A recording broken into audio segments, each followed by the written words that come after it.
बिस्मिल्लाहिर्रहमानिर्रहीम। अस्सलाम वालेकुम। काई स्क्वायर टेस्ट, ये जो टेस्ट है ये कैटेगोरिकल डेटा के लिए सूटेबल है, यानी ऐसा डेटा जो कि काउंटेबल हो, जैसे कि जेंडर है यानी मैन वेमेन, या जैसे कि कलर है रेड येलो ग्रीन ब्लू वगैरह। इस तरह के डेटा के लिए ये मौजू टेस्ट है। यानी अगर इस तरह के डेटा को स्टेटिस्टिकली एनालाइज करना हो फॉर सिग्निफिकेंस या फॉर रिलेशनशिप, तो फिर हम काई स्क्वायर टेस्ट इस्तेमाल करते हैं। जो काई स्क्वायर टेस्ट है इसमें आम तौर पे जो डेटा है वो लार्ज होना चाहिए, या जो नंबर है ऑब्जर्वेशंस की वो लार्ज होनी चाहिए। यानी कि आम तौर पे आपके पास 5 या इससे ज़्यादा एंट्रीज़ होनी चाहिए। 5 से कम एंट्रीज़ जो है उसके लिए ये ज़्यादा सूटेबल टेस्ट नहीं है। ठीक है। इसके अलावा जो न्यूमेरिकल डेटा है, जैसे कि हाइट है या लेंथ है वेट है, इस तरह के डेटा पे भी हम काई स्क्वायर टेस्ट अप्लाई नहीं करते। ठीक है। काई स्क्वायर टेस्ट जो है इसका इक्वेशन जो है वो है chi square is equal to summation O minus E whole square divided by E, जहाँ पे ओ जो है ओ रिप्रेजेंट करता है ऑब्जर्व्ड डेटा को, यानी ओ इज फॉर ऑब्जर्व्ड, जबकि जो ई है वो है एक्सपेक्टेड डेटा के लिए। तो इस टेस्ट को या इसके इक्वेशन को देख के हम ये अंदाज़ा लगा सकते हैं कि ये असल में जो टेस्ट है ये क्या करता है, ये ऑब्जर्व्ड और एक्सपेक्टेड डेटा के बीच रिलेशनशिप मालूम करता है कि क्या उनके बीच कोई रिलेशनशिप एग्जिस्ट करता है या नहीं करता, या दूसरे लफ्ज़ों में ऑब्जर्व डेटा जो है वो एक्सपेक्टेड डेटा से डेविएट तो नहीं कर रहा, या वो ऑब्जर्व डेटा जो है वो एक्सपेक्टेड डेटा की तरह ही है, सिमिलर है दोनों, या दोनों में कोई फ़र्क है। एक एग्जाम्पल से हम समझेंगे। एग्जाम्पल जो है वो हम चूंकि बायोलॉजी के स्टूडेंट्स हैं तो हम जेनेटिक्स का एक एग्जाम्पल लेंगे। अगर आपको याद हो तो आपने मेंडेलियन जेनेटिक्स में या क्लासिकल जेनेटिक्स में आपने मोनोहाइब्रिड और डाई हाइब्रिड क्रॉसेस के बारे में पढ़ा होगा। ठीक है। तो यहाँ पे आपका जो एग्जाम्पल है वो एक डाई हाइब्रिड क्रॉस पे बेस है। डाई हाइब्रिड क्रॉस वो क्रॉस होता है जिसमें हम एक वक्त में 2 जीन्स या 2 कैरेक्टर पे फोकस करते हैं। आपको पता है कि जितने भी मोनोजेनिक कैरेक्टर है वो एटलीस्ट एक जीन उनको डिटरमिन करता है, और जो डिप्लॉयड ऑर्गेनिज्म होते हैं उसमें हर जीन के 2 एलील्स होते हैं। ठीक है। क्या होते हैं? 2 एलील्स होते हैं हर जीन के डिप्लॉयड ऑर्गेनिज्म में, यानी वो ऑर्गेनिज्म जिनमें 2n नंबर ऑफ क्रोमोसोम्स हों, उनमें हर जीन के 2 एलील्स होते हैं। अब ये जो एलील्स है ये असल में अल्टरनेटिव फॉर्म्स हैं जीन के, और एलील एक जैसे भी हो सकते हैं एक जीन के, और एक जीन के 2 डिफरेंट एलील्स भी हो सकते हैं किसी ऑर्गेनिज्म में। ठीक है। तो जहाँ पे 2 डिफरेंट एलील्स हों हम उसको हाइब्रिड कहते हैं या हेट्रोजाइगस कहते हैं, और अगर एक जैसे एलील्स हों तो उसको हम होमोजाइगस कहते हैं। ठीक है।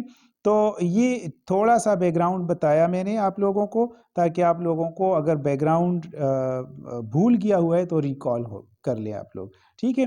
फिर आप यहाँ पे आप देख सकते हैं कि एग्जाम्पल में हमने एक क्रॉस लिया हुआ है जिसमें एक डाई हाइब्रिड ऑर्गेनिज्म को हमने क्रॉस किया है एक होमोजाइगस रिसेसिव से। आपको being a student of biology आपको पता होगा कि जो डोमिनेंट एलील है उनको हम कैपिटल लेटर से रिप्रेजेंट करते हैं और रिसेसिव को हम जो है वो स्मॉल लेटर से रिप्रेजेंट करते हैं। तो यहाँ पे चूंकि सारे लेटर स्मॉल हैं इसलिए ये जो है ये क्या है, ये रिसेसिव है, ये जो है होमोजाइगस है, और इसमें दोनों जीन्स के रिसेसिव एलील्स पाए जाते हैं।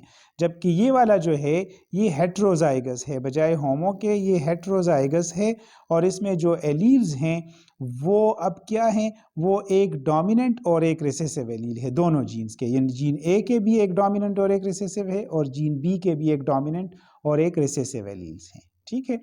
तो अब इन दोनों का जो क्रॉस है या इस तरीके के जो क्रॉस होते हैं उन्हें हम कहते हैं टेस्ट क्रॉस।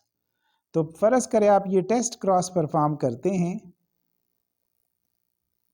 टेस्ट क्रॉस का मतलब ये है कि हम फॉर एग्जांपल अगर इस इंडिविजुअल का जीनोटाइप मालूम करना चाहते हैं कि इसका जीनोटाइप क्या है, तो इसे हम डबल रिसेसिव पेरेंट से यानी इस तरह के पेरेंट से क्रॉस करेंगे, तो इसको हम कहते हैं बैक क्रॉस या टेस्ट क्रॉस। तो अगर ये टेस्ट क्रॉस हम परफॉर्म कर रहे हैं और हम ये देखना चाहते हैं कि प्रोजेनी किस किस्म के बनते हैं, तो फ़र्ज़ करें आपके पास टोटल 500 प्रोजेनी आ गए और उनको आपने काउंट किया और उनके आपके पास 4 मुख्तलिफ़ तरह के क्लासेस जो हैं वो आएंगी। 4 क्लासेस इसलिए कि ये जो हाइब्रिड ये इंडिविजुअल है ये वाला, ये 4 तरह के गैमीट्स बनाएगा, 4 मुख्तलिफ़ किस्मों के गैमीट्स बनाएगा, जबकि ये वाला एक ही किस्म का गैमीट इसका बनेगा। सारे गैमीट्स इसके एक जैसे होंगे, तो इसलिए चूँकि ये 4 मुख्तलिफ़ किस्मों के गैमीट्स बनेंगे तो 4 मुख्तलिफ़ किस्म के ऑर्गेनिज़म्स बनेंगे। तो अगर वो ऑर्गेनिज़म हम गैमीट्स की फॉर्म में दिखाएं तो वो इस तरह के होंगे, यानी आपके पास ऐसे ऑर्गेनिज़म बनेंगे जिसमें कैपिटल ए और कैपिटल बी हो, यानी दोनों जीन के डोमिनेंट कैरेक्टर वो शो करता हो। तो लेट्स से आपके पास 140 या 140 ऐसे इंडिविजुअल्स आ गए, फिर आपके पास स्मॉल ए या और स्मॉल बी वाले 135 हैं लेट्स से, और जो आपका हाइब्रिड है यानी एक जो है एक जीन का डोमिनेंट एलील है और दूसरे का रिसेसिव है, तो इस तरह के आपके पास 110 हैं और इस तरह से आपके पास जो है स्मॉल ए कैपिटल बी के 115 आते हैं। ठीक है, अब ये आपके पास डेटा आ गया है। इस डेटा में जो आपके पास नंबर आए हैं यानी 140, 135, 110 और 115, ये असल में ऑब्जर्व्ड नंबर हैं। ये क्या हैं? ये ऑब्जर्व्ड हैं, ओ। ठीक है, और अब फ़र्ज़ करें आप ये देखना चाहते हैं कि ये जो आए हैं मेरे पास टेस्ट क्रॉस के नतीजे में मुख्तलिफ़ किस्म के जीनोटाइप्स, तो क्या ये मेंडेलियन जेनेटिक्स को फॉलो करते हैं कि नहीं करते। तो आप रिकॉल करेंगे कि मेंडेलियन जेनेटिक्स के अकॉर्डिंगली आपके पास ये जितने भी 4 ग्रुप्स आ रहे हैं या 4 क्लासेस आ रही हैं, इनका रेशो जो है वो बराबर होता है, यानी सारे ही 1:1:1:1 को फॉलो करते हैं। लेकिन अगर आप इन नंबर्स को देखें तो ये 1:1:1 को फॉलो नहीं कर रहे अपरेंटली, क्योंकि जो एक तरह के वो 140 हैं, दूसरे 135 है, फिर 110 है और 115 है, तो इनका नंबर बराबर नहीं है। बराबर होता तो फिर 1:1:1:1 को ये फॉलो करते। ठीक है, अच्छा, तो ये तो हो गई हमारे पास इस तरह की सूरत हाल। फिर हम इस पूरे स्ट्रक्चर को अगर आप देखें, 4 तरह के ऑर्गेनिज़म्स जो आपके पास आए हैं, आप इसमें देख सकते हैं कि इनमें कुछ पेरेंटल टाइप्स होंगे और कुछ रिकम्बिनेंट टाइप्स होंगे। तो हम इसमें कैसे पता चलाएंगे कि कौन से पेरेंटल टाइप्स हैं और कौन से रिकम्बिनेंट टाइप्स हैं। तो फ़र्ज़ करें आपके पास जो एक पेरेंट है, ये वाला पेरेंट, ये जो पेरेंट है, ये तो आपको पता है कि ये तो चूंकि दोनों ही जीन के रिसेसिव एलील्स हैं और होमोजाइगस है, तो इसका तो हमें जीनोटाइप पहले से पता है। ठीक है ना, इसका जीनोटाइप मालूम करने की ज़रूरत नहीं है। लेकिन ये वाले जो है, इसमें चूंकि दोनों जीन्स के 2 डिफरेंट एलील्स पाए जाते हैं, तो इसलिए इसमें पेरेंटल कॉम्बिनेशन कौन सा है और नॉन पेरेंटल कौन सा है वो मालूम करना ज़रूरी है। अब फ़र्ज़ करें आपके पास एक सूरत हाल ये हो सकती है, आपको पता है जीन्स क्रोमोसोम पे लोकेट करते हैं। फ़र्ज़ करें एक क्रोमोसोम पे कैपिटल ए और कैपिटल यानी बी यानी डोमिनेंट एलील्स मौजूद हैं और एक क्रोमोसोम पे दोनों रिसेसिव है। इस तरह की पॉसिबिलिटी भी है, या दूसरी पॉसिबिलिटी ये है कि आपके पास एक क्रोमोसोम पे एक डोमिनेंट और दूसरा रिसेसिव हो और इसी तरह से दूसरे क्रोमोसोम पे भी एक डोमिनेंट और एक रिसेसिव। तो ये 2 तरह की पॉसिबिलिटीज़ हैं। अब हम इनमें ज़ाहिर सी बात है कि इनमें से ये भी पेरेंटल कॉम्बिनेशन में हो सकता है और ये भी, तो हमें कैसे पता चलेगा कि कौन सा पेरेंटल है और कौन सा नॉन पेरेंटल है? वो हमें इस डेटा से पता चलेगा। ये जो हमारे पास डेटा है, इस डेटा में जो भी ऑर्गेनिजम्स या जो भी जीनोटाइप्स कम नंबर में हैं, वो असल में रिकम्बिनेंट टाइप्स होंगे। तो अगर इस डेटा को आप देखें तो कैपिटल ए स्मॉल बी और स्मॉल ए कैपिटल बी, इन दोनों का नंबर कम है एज़ कम्पेयर टू ये जो ऊपर वाले 2 क्लासेस हैं। ठीक है, तो इसलिए हम ये कह सकते हैं कि ये दोनों जो है ये रिकम्बिनेंट टाइप्स हैं और ये ऊपर वाले 2 जो हैं ये पेरेंटल टाइप्स हैं। ठीक है। तो इस तरीके से हम ये डिसाइड कर लेते हैं कि रिकम्बिनेंट टाइप कौन से हैं और पेरेंटल टाइप कौन से हैं। तो अब आप देख सकते हैं कि ये जो है ये पेरेंटल टाइप्स हैं और ये वाले जो है ये रिकम्बिनेंट टाइप्स हैं। रिकम्बिनेंट टाइप्स आपको पता होगा कि वो जो क्रॉसिंग ओवर के नतीजे में बनते हैं, यानी अगर इन दोनों क्रोमोसोम के बीच क्रॉसिंग ओवर हो जाएगा तो फिर इस तरह के स्ट्रक्चर जो है ये जो कॉम्बिनेशन है ये बन सकते हैं।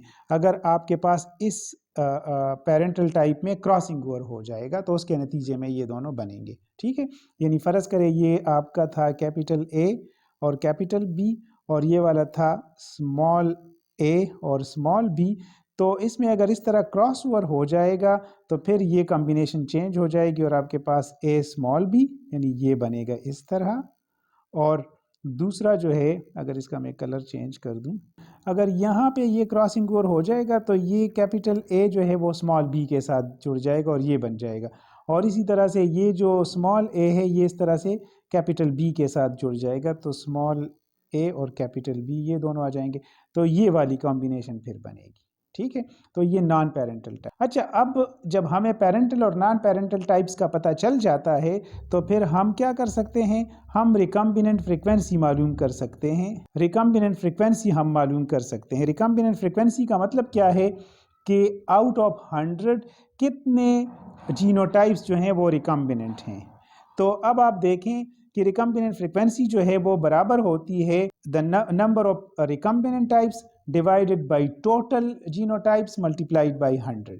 तो आप अब देखें कि रिकम्बिनेंट टाइप्स आपके पास कितने हैं। उसके लिए आप वापस इस डेटा पे आएंगे, ये वाला जो डेटा है इसमें रिकम्बिनेंट टाइप्स आपको पता है कि ये जो दो नीचे वाले हैं ये वाले ये रिकम्बिनेंट टाइप्स है। तो आप इनका नंबर नोट करेंगे यानी 110 और 115 इन दोनों को जमा करेंगे और टोटल जीनोटाइप्स कितने हैं, टोटल 500 से डिवाइड कर लेंगे। तो जब ये काम आप कर चुके होंगे तो इससे आपको आंसर जो मिलेगा रिकम्बिनेंट फ्रीक्वेंसी वो आपके पास आएगी 45% ये असल में आएगा, ठीक है। यहाँ पे ये थोड़ा सा इसमें गलती हो गई है तो ये 45% इसका आंसर आता है। अब ये जो 45% है ये 50% से कम है। जब भी आपकी रिकम्बिनेंट फ्रीक्वेंसी 50% से कम हो, रिकम्बिनेंट फ्रीक्वेंसी आपने निकाल ली वो 45% है और आपकी रिकम्बिनेंट फ्रीक्वेंसी अगर ये 45% जो है वो 50% से कम है तो आप ये कह सकते हैं कि जीन्स आपके जो दो हैं यानी ए और बी ये आपस में लिंक्ड हैं। लिंक्ड जीन का मतलब ये होता है कि वो एक ही क्रोमोसोम पे करीब करीब लोकेट करते हैं, इसलिए वो इंडिपेंडेंटली असॉर्ट नहीं होते, ठीक है।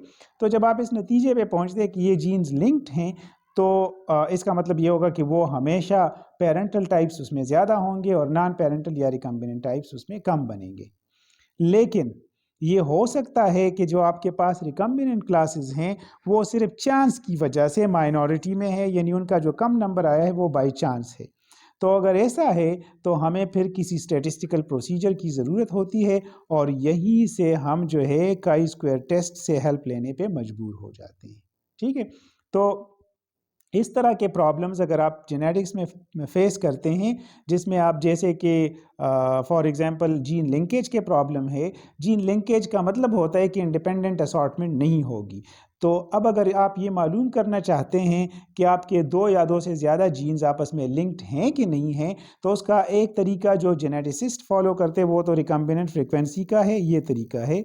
यानी अगर 50% से रिकम्बिनेंट फ्रीक्वेंसी कम है तो फिर आप कहते हैं कि जीन्स लिंक्ड है। लेकिन जैसे हमने कहा कि चूंकि ये बाई चांस हो सकता है तो इसलिए आप हमेशा रिलाई करते हैं स्टैटिस्टिकल प्रोसीजर्स पे और आप काई स्क्वायर टेस्ट से हेल्प लेते हैं ये मालूम करने के लिए कि आपके जीन्स लिंक्ड हैं या वो इंडिपेंडेंटली असॉर्ट हो रहे हैं और लिंक्ड नहीं हैं, ठीक है। तो इस पे हम मज़ीद बात करेंगे एक लेक्चर में।